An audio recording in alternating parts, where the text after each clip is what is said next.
Mo Green came out just slightly ahead of Michelle Morrow. This was a closely watched race because Morrow is a homeschool advocate who wanted to lead the state's public schools. So Amber asked Green today about his plans for the future of education. Mo Green should be a name that you remember here in the Triad. He served as Guilford County Superintendent for 7 years and told me he plans to use some of what he learned in that role on the state level. As far as what public education looks like right now, Green says he won't be making any changes until he sits down with the current state super, Catherine Truitt, to see what has worked and what hasn't worked for our state.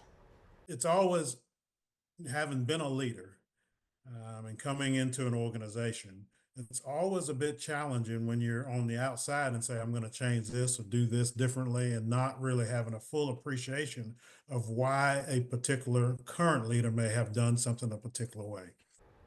Green actually came out of retirement to run in this race, and with many years working in the school system under his belt, he says he's prepared to move the North Carolina school system to a place where it's the best in the country.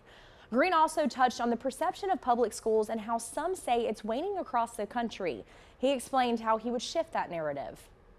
We have to be sure that we're elevating the profession of educators and revering them because they do the transformative work for our students and beyond, right?